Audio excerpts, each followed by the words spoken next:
Good evening. Welcome to the Pullman City Council meeting for this Tuesday, August 8th. Nice to have you here. And Mike Urban, how about taking roll? Thank you. Mayor Johnson? Present. Councilmember Benjamin? Present. Councilmember Dubin? Here. Councilmember Guido? Here. Councilmember McCall? Here. Councilmember Parks? Here. Councilmember Weller? Present. Councilmember Wright? Pat Wright notified us that could not be here tonight. Do I hear a motion to excuse? So, second. Moving second. All those in favor signify by saying aye. Aye. Any opposed? With that, we go to the announcements tonight. There's still applications, still openings on a number of different commissions that we have here in the city, including the Arts Commission, Cemetery Committee, Civil Service Commission, Diversity, Equity, Inclusion, Belonging Committee, Environmental Resilience Committee. You can apply through the city website.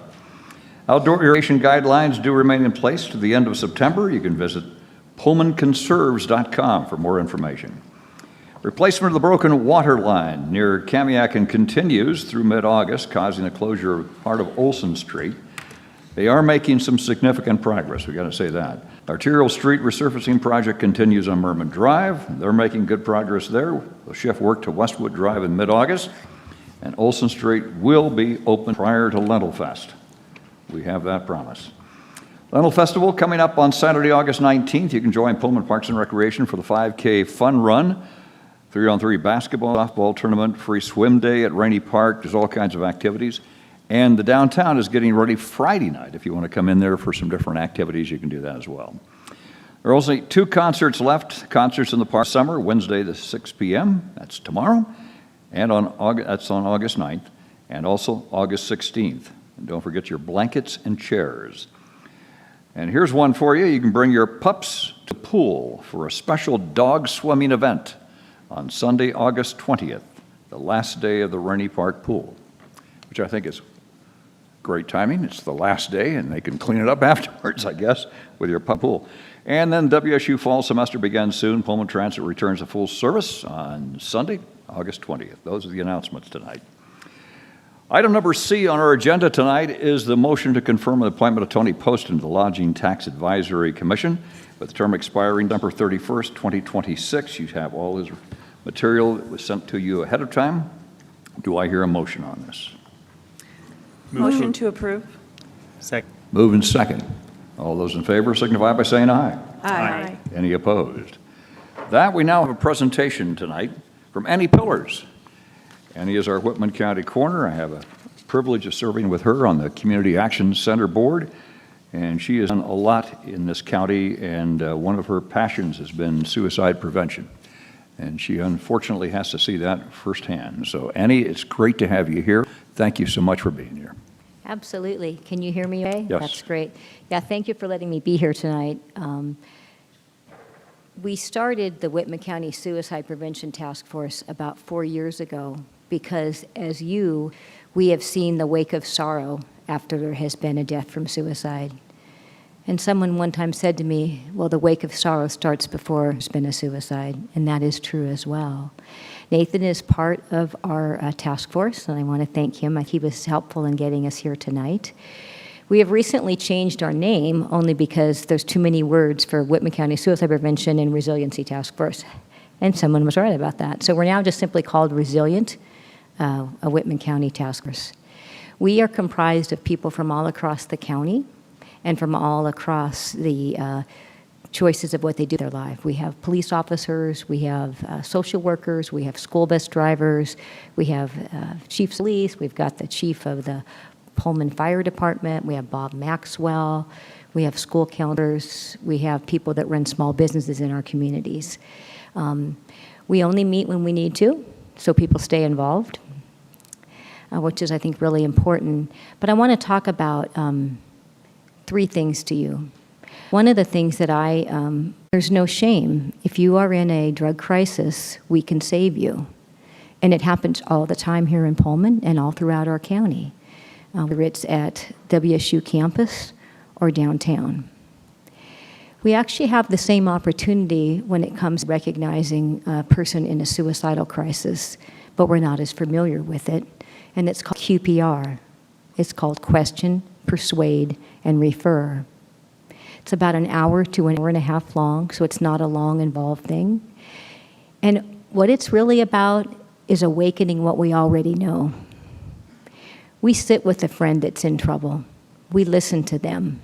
We offer advice if asked, but we stay beside them in whatever situation they're dealing with. We reach out to our friends and our family. Well, that is what QPR is, but we've removed it from what we think we can do. And if we don't do it, no one else is going to. So QPR is about knowing, recognizing a problem, offering hope to that person, and then knowing where to find resources. I think you have a real opportunity potentially, and I know it's been talked about through your Parks and Recs department. For example, in Whitman County, they decided after some situations that they were going to offer QPR to all of the county employees. And that is what they're doing. And you would be amazed at the things that we hear from people. They're like, I didn't know I could do this. Now I understand what to do. I know how to listen. I know how to not be afraid. And it's an opportunity that we could offer here in Pullman as well. We are not doing this by ourselves. Nathan and I are not doing this alone, even with our task force of about 70 people. We recently partnered with Kathy Stillwell with WSU Extension, and she was able to get some funding specifically for agricultural communities. Well, wow, Whitman County's like right there, right? So we've been offering those. It's very inexpensive. It's $15. WSU Extension is paying for a lot of that. So it's an opportunity that we have here to offer to our communities. So I just want you to think about that. It's just important to know. So a big part of this is awareness and understanding what to do, not just awareness, but understanding how to be present. And we've been doing this all of our lives, holding our friends and our families. The other thing that we believe that people go to who they know. So it's the school bus driver. It's the crossing guard. It's the person giving you lunch. It's the person that maybe is the person at the door every day when you come to work. So we can do this ourselves. The second focus I want to talk about tonight is incredibly exciting, and I never thought it would happen. There was some legislation passed that took effect on July 23rd in the state of Washington, and it's House Bill 1134. It is augmenting the already existing 988 program, which is an easy way to immediately get some help on the phone. So as part of my QPR, I might be sitting with my person that I care deeply about and calling 988, right? Well, one of the things that they've put in there, which is just brilliant, you guys, is co-response teams. The idea of a co-response team is that it's made up of people from the community that are available to be present to someone. And that is what we're actively exploring right now with the task force. We believe that it will look different in Lamont versus in Colfax versus in Pullman, and we welcome that. We actually think that's the way it should be. And so we've got an opportunity to provide training to these folks and then develop how those groups might look. The Whitman County Public Health Department has been very instrumental in providing some resources to us and will probably assist us with some of the administrative end of that. So those are the sort of the two things I wanted you to know about is QPR is an opportunity to talk about awareness and what to do next. Very simple. And secondly, the idea that we are trying to explore co-response teams. Our last session, we had people from Pullman, we had people from La Crosse, all over the county saying, how can we do this? I would love to have someone at the city that could be our contact for developing what that might look like. And I don't know who that might be. I know Nathan is very involved. I think collectively, Whitman County has the notoriety for solving its own problems because we know we can. So I want to end with this, and then I'm certainly open to questions. Narcan, Narcan, Narcan, Narcan, we talk about that. Well, today, when I was coming here, I realized, opposite of Narcan for a behavioral health crisis is we can. We can, we can, we can. Whitman County can. So we have Narcan for our overdoses, we have we can for our behavioral health crisis, and each one of us is a part of that. I'm welcome to take questions, Glenn, if you've got a minute. I'll start with Nathan, first of all, because he's been on the task force for comments, and then we'll go to the rest of the council. Nathan? Thank you, Mr. Mayor. Annie, thank you so much for being here. I think, especially with QPR, one of the biggest steps, and I don't know how many know, I'm actually going through the training to be a gatekeeper for QPR, to train others how to deal with suicide. I think one of the first steps that I've learned so far is having the conversation. It's one of the few remaining words in our society that is very taboo. And that means so many people are slipping through the cracks. And there are always conversations that end up occurring. From what the data shows, people give signs that it's going to happen. But it's very difficult sometimes for people to sit and listen. And so having this conversation, having Annie here, is a great, great step. She's built an amazing coalition out here in the county, and thank you for your service, and I appreciate it. She's been on this for quite some time. I know we've had a number of conversations. As a college professor, I have, over the years, talked and counseled people who were on the verge. And I know you feel afterwards, you say, I hope what we said was okay, and things of that nature. It is so wonderful to start proactive conversations, because in the years I've had to identify a body, I've had to work with people who've worked with somebody who committed suicide, and they feel so helpless, the next day when they hear about it. What did I miss? What didn't I hear? And those kind of things. So it is really, really crucial that we get this proactive, here are the things to look for ahead of time, because again, as you pointed out, suicide is a pretty high number around here. And especially when you get into a college town. And I listen to the radio all the time, and I hear fire and police called out for a possible suicide attempt, things of that nature. And it's amazing, especially as we start getting closer towards exam period or vacation period, you can see the numbers going up. So I really commend you for this proactive way of trying to deal with it. Thank you so much for that. Any other questions or comments? Yes. Yeah, I've sent you a note to your email you're the contact you've requested for the city, so we'll touch base. Excellent. Thank you. May I end with two things, Glenn? Certainly. I think sometimes we believe that a suicidal crisis is about a mental health issue. And if we're in a crisis, this person is not hearing voices in their head. Nobody's hearing their voice. They are having things and experiences that you and I've had. They've had a job not come through. They've lost a job. A relationship has ended. They've been given an illness, diagnosis. Those are things that we can relate with. And so Nathan is right. It's about just having the conversation. I think that becomes really important. So thank you for that. And you'll see more about Resilient, a Whitman County task force out there. Glad to be partnered with you. Thank you. And again, we're going to be putting that in a city newsletter too. So we have that information to get out to as many people as possible. Yeah, thank you so much. So again, thank you. And thank you, Nathan, for your service on that. May I just leave some materials for you? Yes, please do. Please do.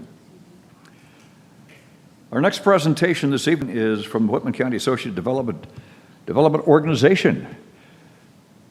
Finally, we're seeing it again. And Kara? Yes. Thank you for being here tonight, and let us know what the port's up to. Okay, thanks for having me. I have some handouts. I don't know if you want them ahead of time. Yes?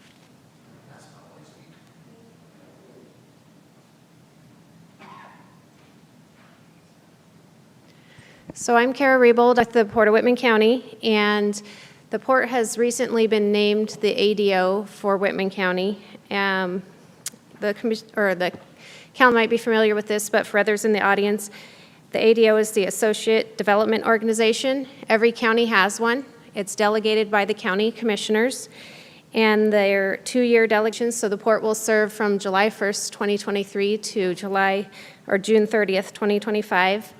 And our contract is actually with the Department of Commerce, and that is who we work with on all of our metrics.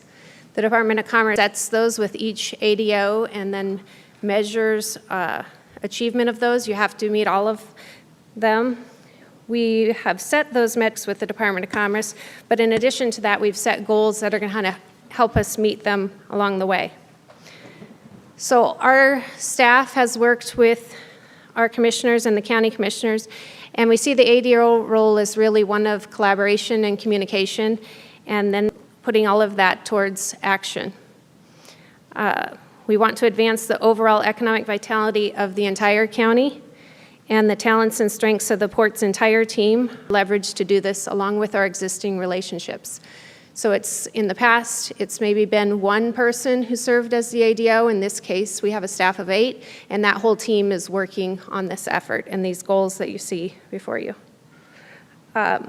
Activities that we've already began in the first 5 weeks include regular meetings we're setting up with county commissioners, with mayors and clerks from the smaller towns, and with Pullman. Now that you have your economic development coordinator on staff, we'll be meeting with him and hopefully the mayor and the city administrator as well, working with the chambers of commerce, and then also other business and civic and nonprofit leaders countywide. Our work also includes coordination of several existing regional economic development groups. The port funds the Small Business Development Center. We have a contract with them, as well as One Palouse, and so working with both of those organizations, and the Center for Inclusive Entrepreneurship, and we are also still working with SWEDA. They are still the federal economic development arm for Whitman County, so we're bringing all of those groups together on a monthly basis to make sure that we are all working in the same direction, and then also trying to avoid overlaps. And those groups can help us with the educating businesses and providing the business counseling that is part of this role. Another effort in bringing new businesses to Whitman County is centralizing a location to showcase the existing industrial and commercial buildings and property that are available across the county. We are also working on developing programs for the rural communities. So in the meetings that we've had to date, I think we have 3 towns left to meet with. We are hearing consistently that there are infrastructure needs that are also impeding their ability to bring new businesses. So we're working with them to identify those needs and funding sources for them. Right now, the port is working on, I think, 10 grants for the Recreation Conservation Office. All of the towns can apply for $35,000 to $100,000 through the grant program that's due in September, and it's all for deferred maintenance on their park system. So we're looking for those funding opportunities, trying to help bring them to the communities and then help support them in those applications if they don't have the existing staff. We are also working to promote tourism through increasing awareness of the natural attractions that we have in the county, and then preservation of the county's historic districts, in addition to working on some plans on how to support existing festivals and activities countywide. So the third page in the packet shows one of the upcoming resources that we're working on for properties. This is just a screenshot of a website that will be up in the next few months. It's called Choose Whitman County. It's something that the Department of Commerce is already doing for Washington State. It will be linked from the Department of Commerce to Whitman County. If you want to go and look at one live right now, you could go to Choose Chelan Douglas, and they have it there. All the properties are pulled into here countywide out of the real estate databases, and so there's one place that we can direct any new business to, and it will also give everyone working with business looking for a place to locate another resource to go to. So this is one of the first things that we've done, is to get a contract with the database company to get this up and running.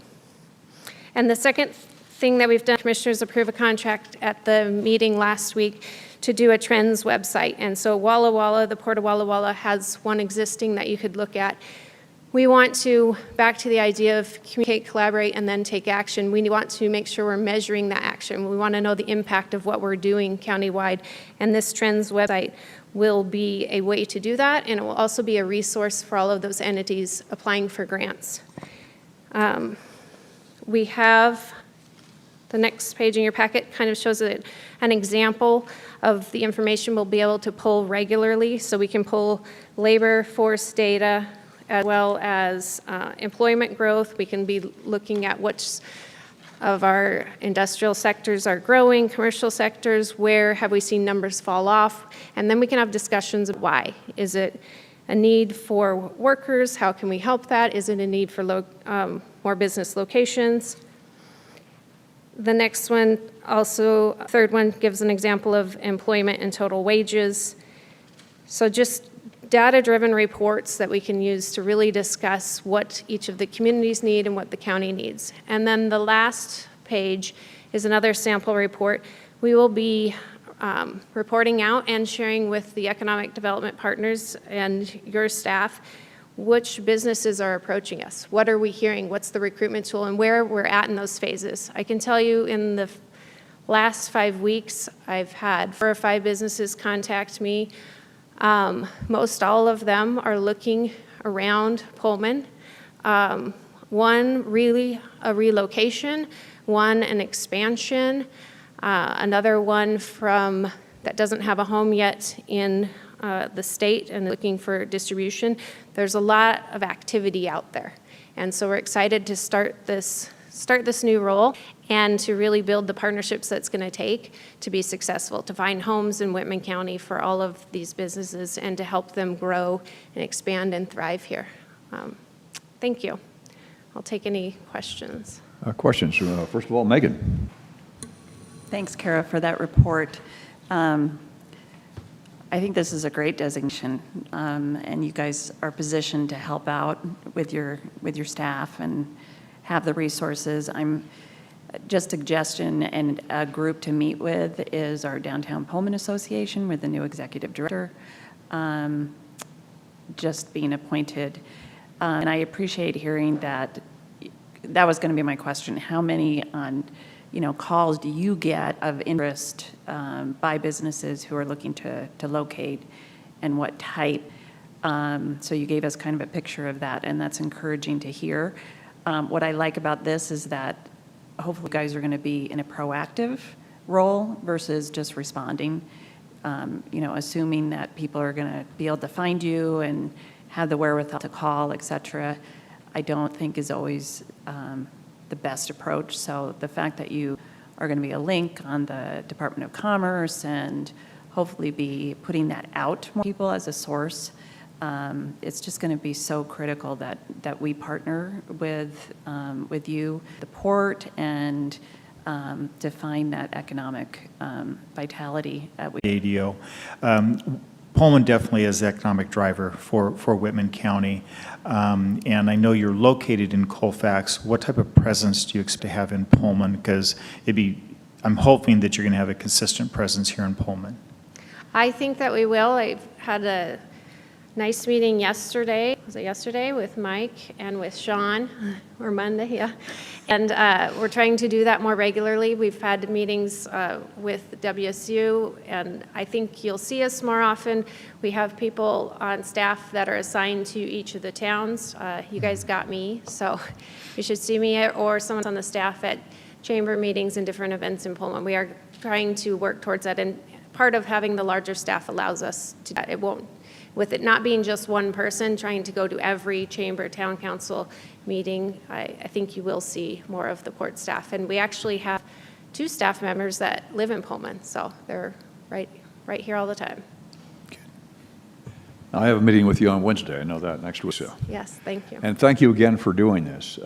Just like Francis, we knew once when the port was doing it, and then when it went to another agency, not quite even close to us, but we didn't see a lot of contact, and we definitely need this kind of presence. And I'm so happy, just like Nathan pointed out, that you've got something connected with commerce, so everything can be linked and we can get the word out. Yeah. So thank you so much, Kara. Thank you. Thank you guys for your time. Okay. Now I've got Assistant Chief Ryan Schornhorst, who's going to be here tonight. You have a memo from Darren Jones, our fire marshal, about the 4th of July. Darren's right now investigating the fire, so as fire always has, they can always back up each other. So with that, Ryan, you've got the floor. All right, thank you, Mr. Mayor. Good evening, council. As the mayor was saying, Darren would have been here, you've seen the memo, but he is, I think, just about to clear a small fire we had right before council, so we rock, paper, scissors, and I ran up here to present to you a brief summary of what happened on the 4th of July, and thankfully it was a very mild 4th of July, both temperature-wise and fire activity-wise. There was one fireworks stand in the city. There were minor incidences. On the 3rd of July, there was one sprinkler activation in an apartment complex from somebody trying to make homemade fireworks on their stovetop. But thankfully, throughout the 3rd and the 4th, when all of our fireworks were going off, there were no injuries. There were 6 fires reported on the 4th of July. The peak period was between 9 p.m. and 11 p.m. No structures were lost. Some were threatened, and even one of the city water towers was threatened. But through the quick action of the firefighters, that was all minimized. And the only thing that was burning up was those light, flashy fuels like junipers and grass and stuff like that. We do like to recognize and thank Whitman County Fire District 12 for their assistance. They had a consistent presence, as they always do, not only at Sunnyside Park prior to the fireworks show, but in our response around the community. And without their assistance, some of these incidents may have caused more damage or caused injuries. So we appreciate them. And all of our firefighters did a great job to extinguish, saving thousands of dollars in damage. And every year, the fire marshal's office leads up to the event all the way through by inspecting and making sure everything's in compliance, and then does social media, internet, press releases, through radio as well, and through print media. That's the quick summary. I'd be happy to entertain any questions. Any questions? Thank you very much. All right, thank We you. appreciate that, Ryan. I know there were several, when I was listening, that threatened, but they got the action there really quick, and they took care of the threatening potential for those fires. So, again, thank you very much. With that, we come to item E in the agenda tonight. This is public comment. This is for anybody who'd like to make a comment on anything that we're going to take as a final action, including the consent agenda, but excluding items where public comment was already previously received. So I want to make public comment tonight. Seeing none, we will move on. Consent agenda, the next agenda item. And do I hear a motion to read by title only? So moved. Second.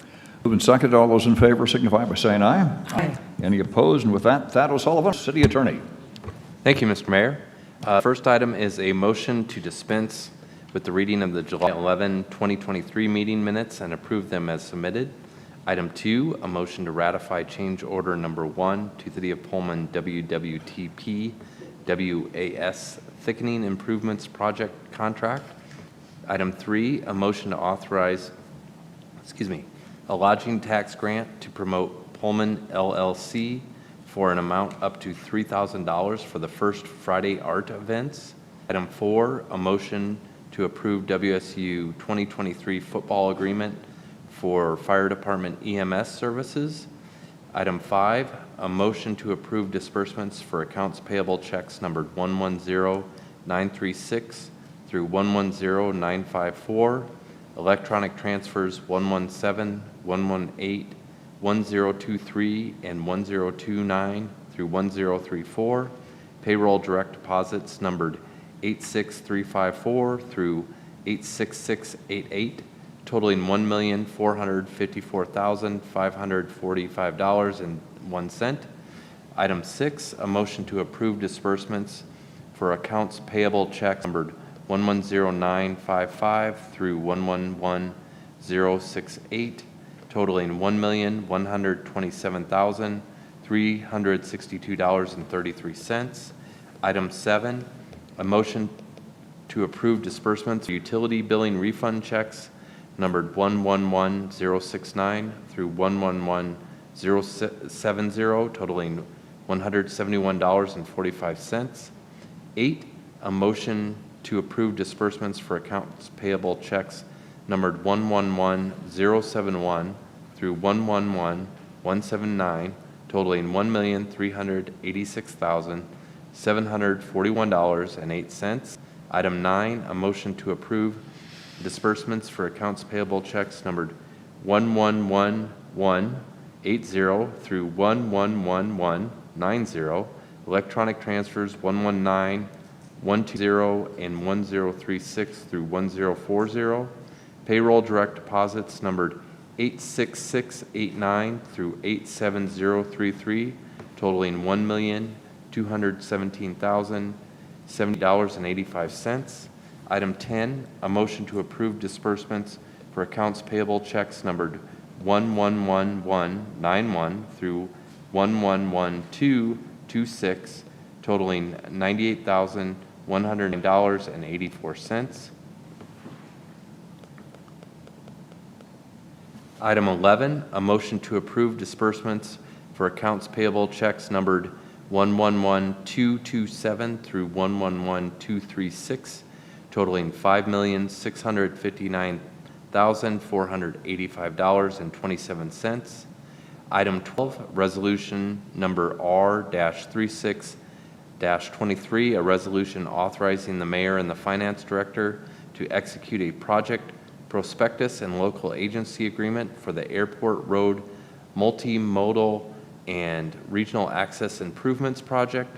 And finally, item 13, resolution number R-37-23, a resolution establishing new parking limitations on Northeast Merman Drive between Northeast Terraview Drive and Northeast Westwood Drive, and on Northeast Westwood Drive between Northeast Merman Drive and Northeast Northwood Drive. Any item the council would like to offer discussion? Yes, Mayor, number 13. 13, okay. Any others? With that, we have a consent agenda for items 1 through 12. Do I hear a motion to approve? Second.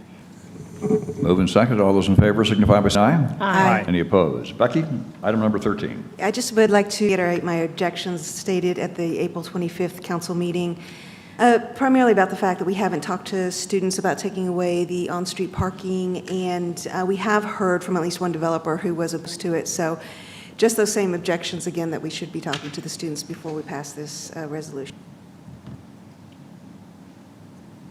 Okay. Is there anyone who'd like to make a motion on item number 13? Move to adopt resolution R-37-23. Second. Moved and second. All those in favor signify by saying aye. Aye. Any opposed? Nay. 2 nays. With that, the motion carries, and with that, we now go to the regular agenda tonight. It's a resolution dealing with a moratorium, and R.J. Lott is here to talk about it. Thank you, Mayor. Good evening, Council.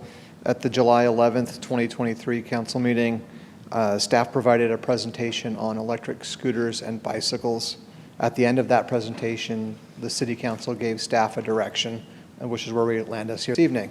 So before you this evening, the City Council, there is a resolution. The resolution has 3 main parts. The first is a moratorium on enforcement of portions of the City Code, sections 12.10.070 and 12.11.020. Those deal with writing on sidewalks in the Central Business District and rules of operation downtown and during daylight hours. The second portion of the resolution sets a maximum speed limit for the electric scooters and bikes at 20 miles per hour. The third part of the resolution sets a fee schedule of $150 for the impoundment of abandoned or improperly parked scooters and bicycles. The resolution is set to run until May 10th, 2024. Are there any questions that I could answer? Is there a way that the council could shorten that if they needed to? It's, again, it's set to May 10th, but if they see some things happening in the first 3 months, they could end this moratorium. They could take action to do that, correct? Correct. I just want to make sure they have that flexibility. Correct. It's not locked in. Okay. So I took a look at the calendar, and 10th was probably the best end date relating to future construction of Main Street for next summer. And it also is dealing with the end of school too, right around there. Okay. Correct.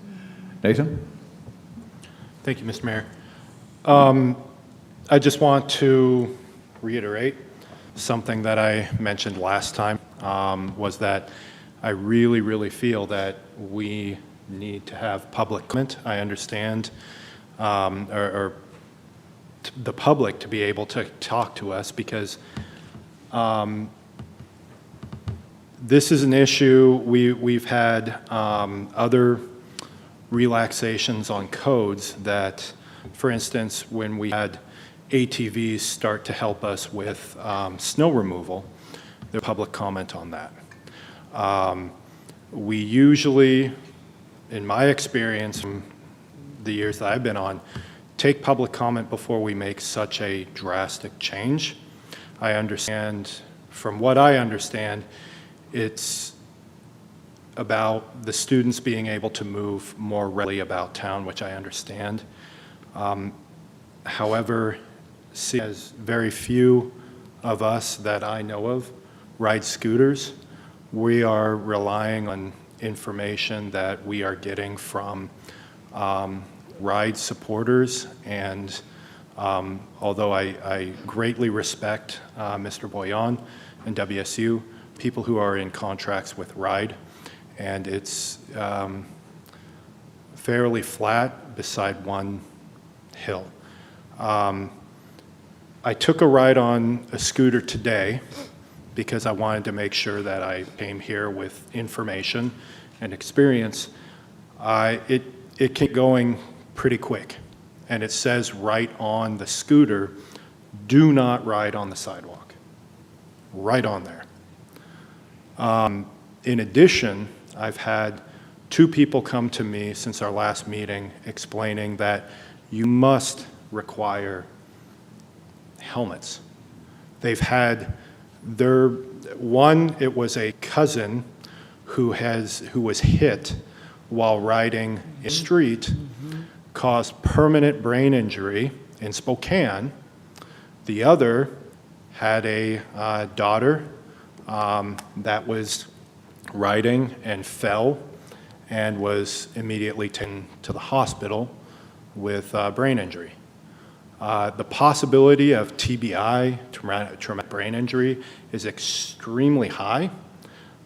Just the brief amount that I did, and not very coordinated, I'm not going to put myself as an expert, it's difficult. I did also, I received some comments explaining that oftentimes the ride, even on WSU, blocks sidewalks for pedestrians and created issues for disabled folks or those who are visually impaired. So I am all for this. It was fun, the little amount that I did, but I feel like we need to proceed carefully. Those are my comments. Okay, Ann's next. Thank you. Well, it's my understanding that the reason there's an end date to this is during this period of time, we would collect information, feedback about concerns, as RJ said, and we could also have public hearing when all of the students, faculty, and staff are back in town. That was my understanding of why we're doing this and having an end date to this resolution.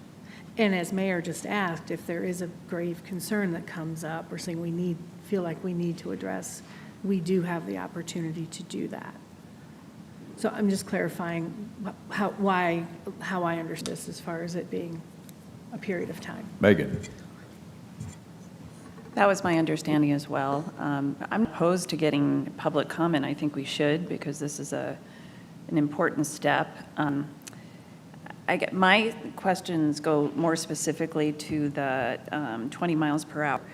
I am getting feedback from people that they feel like that's high and could potentially be dangerous.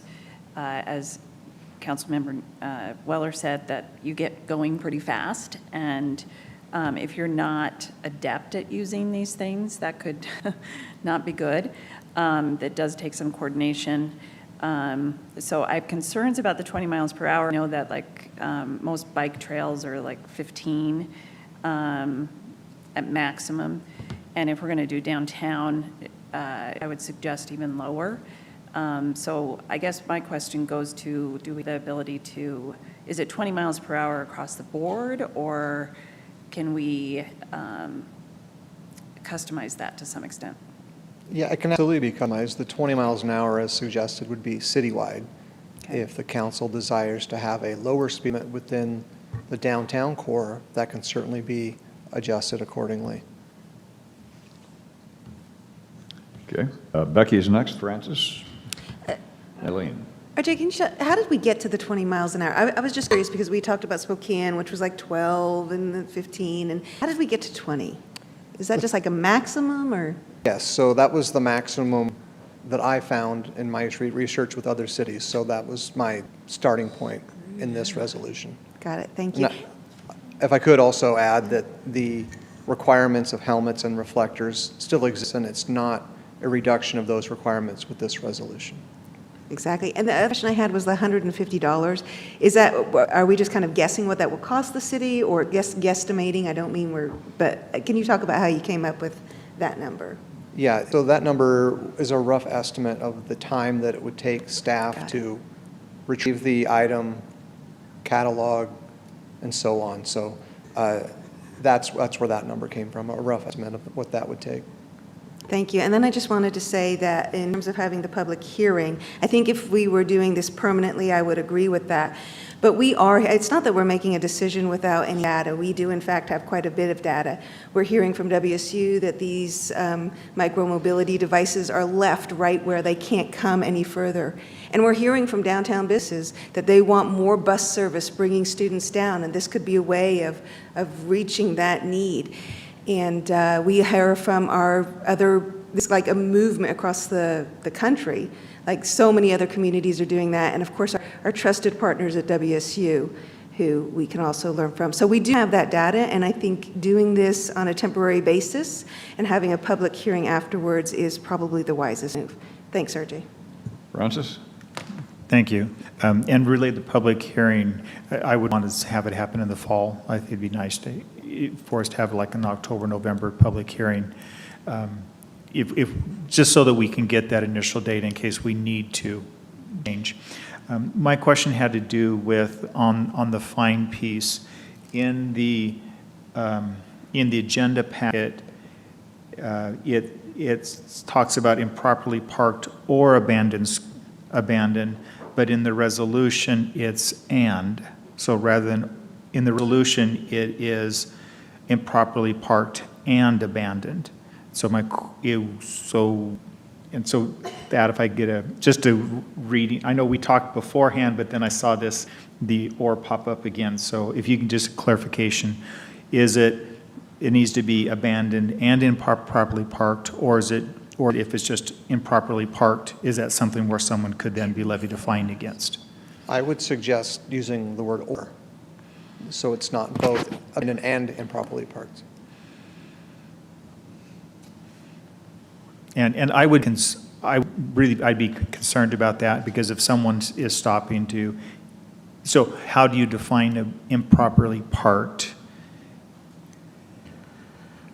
Sure, if it's blocking the sidewalk for access, if it's blocking a business, if it's left in the middle of a roadway, if it's left in the middle of something that would be impeding otherwise normal operations of the city, that would be improperly parked.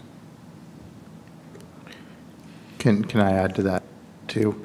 I think this is also a really good time to point out that just because passing this resolution would not allow Spin to come down off campus and operate, they would still need to go through the proper permitting process with the city to be able to be a license down here. And I think as part of that particular piece, we would also designate proper drop-off zones for their particular piece of equipment. It certainly wouldn't absolve the regular population from that, but at least if the concern is with the user, there is another layer that we can add to that for designating proper parking zones. I'm more concerned about the average user using their personal vehicle, their personal scooter, personal bike, as opposed to Spins. That I could see people coming downtown, I'm going to stop at this store, so they park their bike in order to go inside and come out, and they have a $150 fine. And I mean, so I'm just concerned how we're going to define that. Yep. To me, it would be no different than parking a bicycle. So there are parking racks or places to park. It's out of the way. Be plenty. I think there's a learning curve for everyone, motorists, pedestrians, people that use other devices. So 15 miles an hour is plenty as we get started on this. Okay. Other comments? Okay, now that we've gone through the whole list, Nathan, once again. Okay, thank you. And I can see I'm going to the lone voice, so I'm not going to hammer any harder. I will address some of the things that have come up already. I agree, 20 miles is way too fast. I think I was going maybe 5, and that you get going pretty quick, especially if you're on the streets. Not all of our streets are super well maintained. They're getting that way. But hitting a bump, anything like that, at 20 miles on something like that, if they're going to be on the streets, and they're going to be on the streets, that's going to be, a challenge. So that's all I'll say on that. As far as this is really why we need public people who have done this on but I digress. So the bikes that the scooter that I used, you had to take a picture of where you placed it and had to make sure that it was in a designated area. And then that would be sent to the company, so just in case, you're placing it somewhere they can find you. I don't know if that's what we're going to do, how we're going to do that. I'm assuming that if students do take these downtown, they may end up taking the bus back up or something along those lines, possibly. So then it could get left, and we've experienced where not students pay fines, and we've had a lot of challenges with that. And I agree, I'm glad that there's the $150 on there for pickup. I would also like to remind, I know I have received a number of emails since they started doing spin, and since he rides scooters. He came up and talked to us. Mm-hmm. He said there was a group that could come and give us a presentation. We talked to him. Yeah. So we have that out here, and I am very uncomfortable with let's make the sausage and see how it turns out.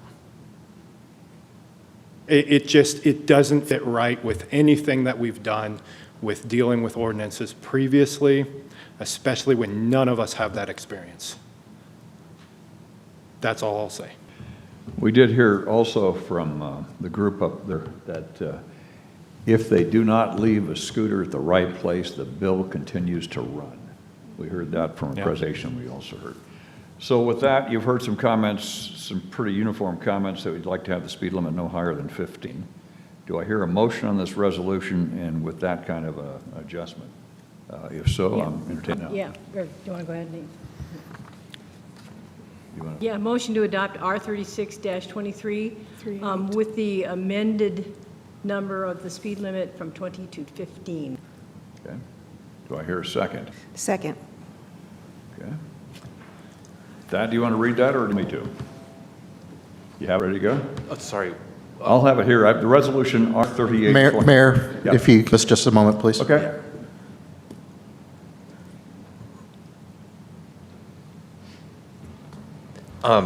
The one clarification I'd like to have on that motion is the striking "and" under Yes.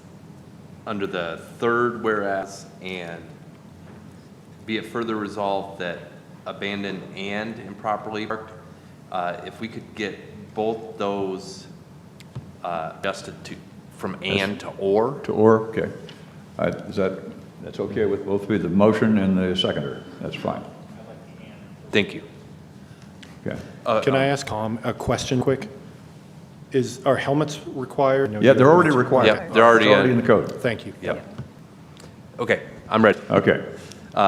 Resolution number R-38-23, a resolution placing a moratorium on the enforcement of sections 12.10.070, subsection 1, 12.10.070 subsection 2, 12.10.070 subsection 3, 12.11.020 subsection 3, and 12.11.020 subsection 4 of the City of Pullman Code until May 10, 2024, as it relates to motorized scooters and bicycles, and to set a maximum speed and fee schedule for abandoned or improperly parked motorized scooters and bicycles.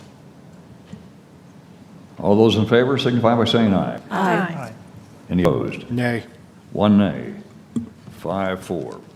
And again, council understands that if something happens, we can end this moratorium before May 10th, and we can make other adjustments as we go. With that, we now go to item number 2 on the agenda tonight. It's a resolution authorizing the execution of a TIB grant. In other words, this is, you want money? Okay. Kara Haley, our city engineer, is the story. Yes, thank you, Mayor, and good evening, City Council. I have a very short presentation for you tonight.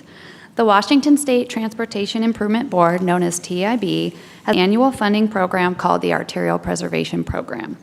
This program aims to address declining street conditions in medium-sized cities. The program is limited to 2-inch grind and overlays as a pavement preservation method. This is an effort to defray high-cost projects and allow cities to concentrate their limited resources on lower-cost preventative maintenance.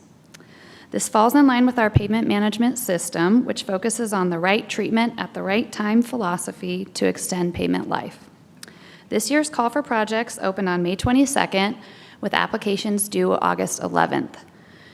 Just as a reminder, this year's Bishop Boulevard resurfacing project was funded by this same grant program, as was our Terraview Drive resurfacing project last summer. So city staff went ahead and used that noted pavement management system, and we identified the best location for this year's grant application that meets TIB requirements and fits in with their scoring criteria.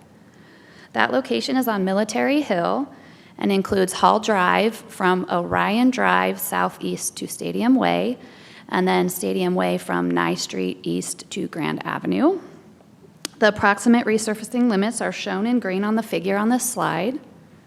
The proposed project consists of a 2-inch grind and overlay. You'll also note a number of red stars on the figure, identifying locations that would require concrete curb ramp improvements. Staff have already completed a conceptual design of the project ahead of the grant application deadline. Based on that preparatory work, the overall expected project cost is just under $720,000, and the local match contribution would be just over $146,000, which would come from the Arterial Street Fund. TIB will announce awards late this year, giving us time to complete the design, bid it in the spring, and then plan to construct it next summer. Staff recommends that council adopt the prepared resolution allowing the submission of the grant application. I'd be happy to take questions. Any questions? Kara? Yes, Nathan.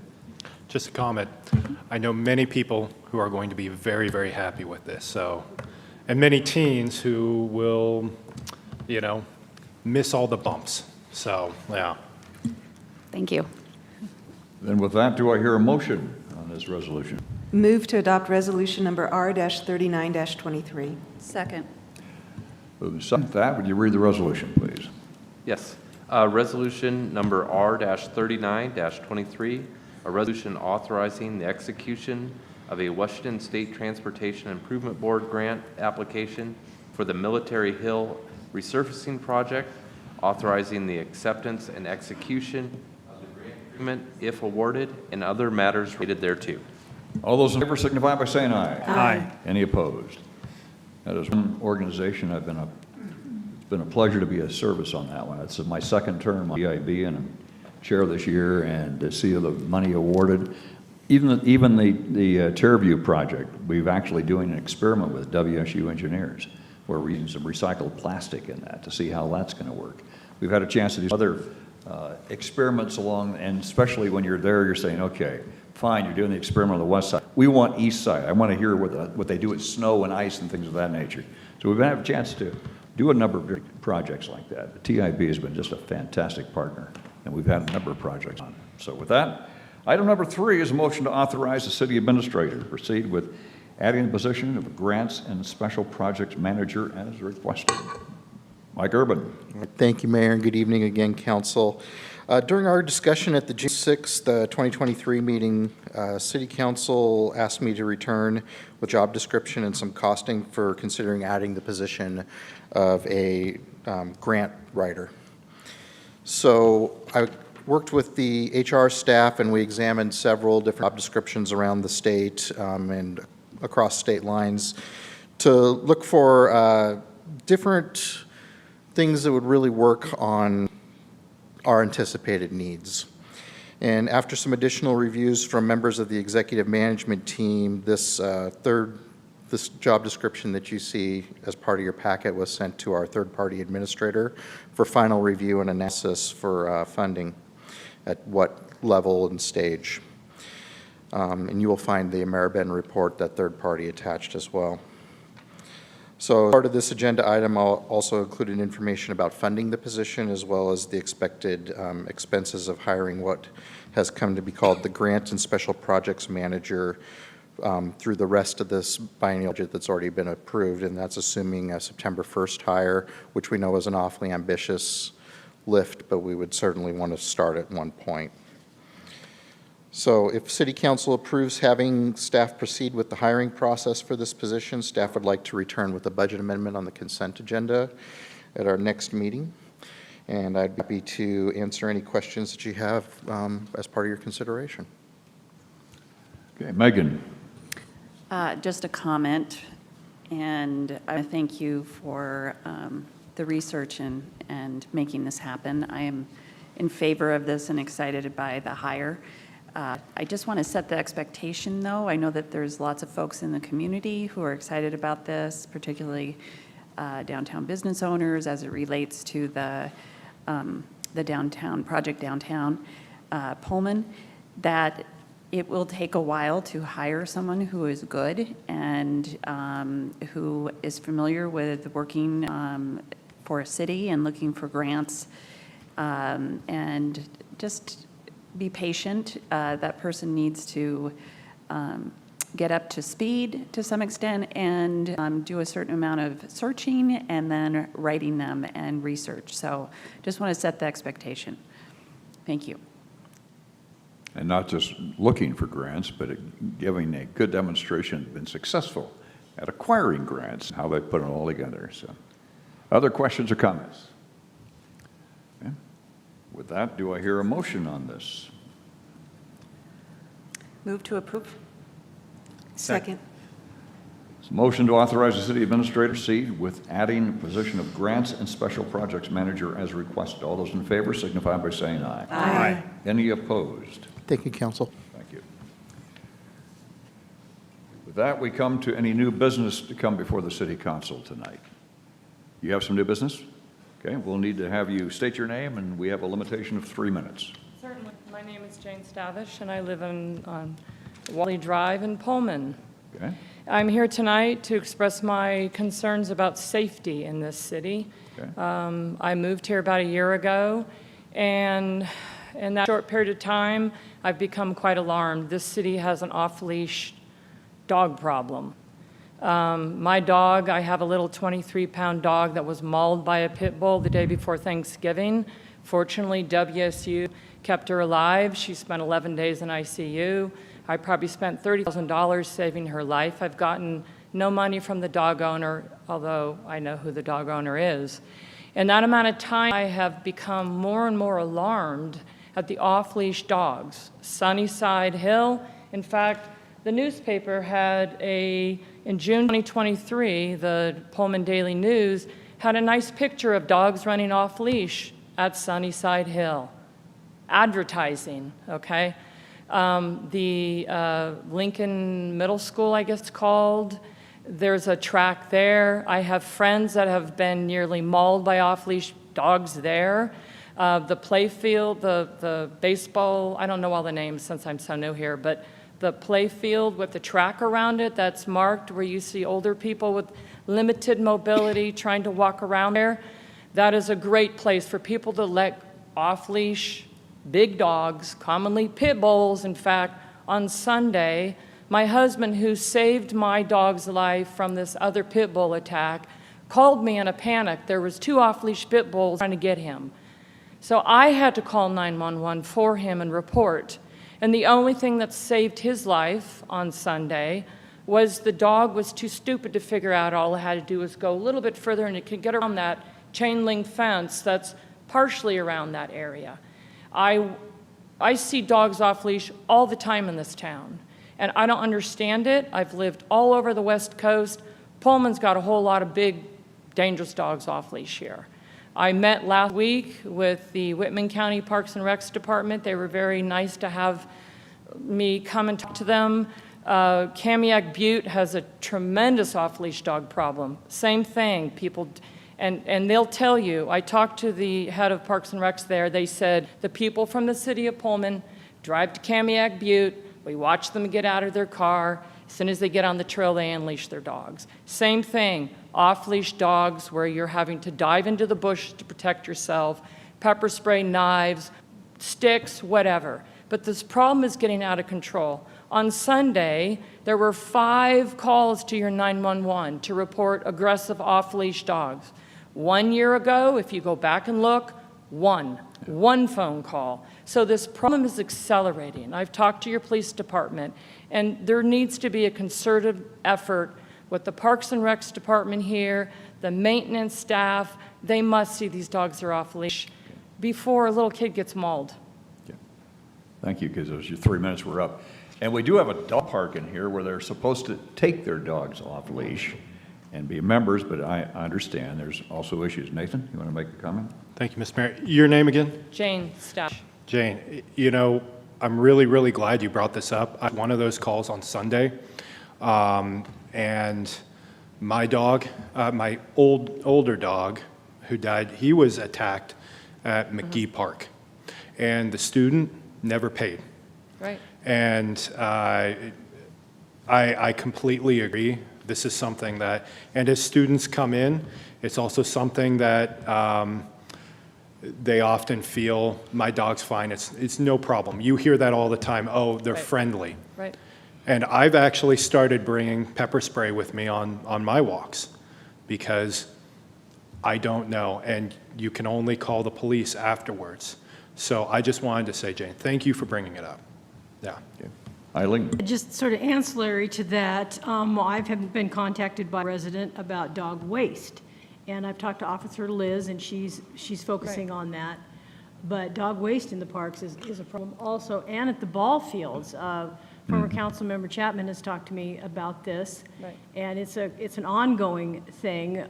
Maybe part of the confusion on dog waste is, like I said, we're getting kind of down to a tertiary thing here, is that when the plastic bag ban went into effect here in the state of Washington, there was a lot of confusion about having dog waste bags available in the stations. There are dog waste bag stations all over our parks. There's a lot of them, and there was a cooperative arrangement with one of our local civic organizations to keep those stocked, but that kind of fell by the wayside because no one quite understood how that fit into the plastic bag ban. However, my quick research tells me that dog waste bags are exempt. So we could look into recontacting with a civic organization to take that on as an individual project, or the city could look into that in terms of Parks and Rec, and have those dog waste stations, which are already there and they're well located, supplied with dog waste bags. We can, we'll take on from there. Thank you very much for bringing this to our attention, and we will know how to talk to our different agencies that work with this. So thank you again, Jane. With that, any other new business to come before the council tonight? Seeing none at this point, the city council will adjourn to an executive session pursuant to consider the selection of site or acquisition of real estate by lease or purchase when public knowledge regarding such consideration would cause a likelihood of increased price. I've added also with the provisions of the Open Meeting Act do not apply to discussions relating to the interpretation and application of labor agreement. Also want to discuss that as well. So the executive session will talk 6 minutes, and if it goes longer than that, we will extend that time. So at this point, It is 8:09. We're going to give you 3 minutes. It's 8, let me see, 8:13, since it's almost coming up on 8:10. So 8:13, we will start the executive session.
Okay, Rob, we about ready? Okay. You want to make the motion? Move to adjourn? Second. Move and second. All those in favor signify by saying aye. Aye. Any opposed? All right. Meeting's adjourned. Thank you. Thanks, Rob.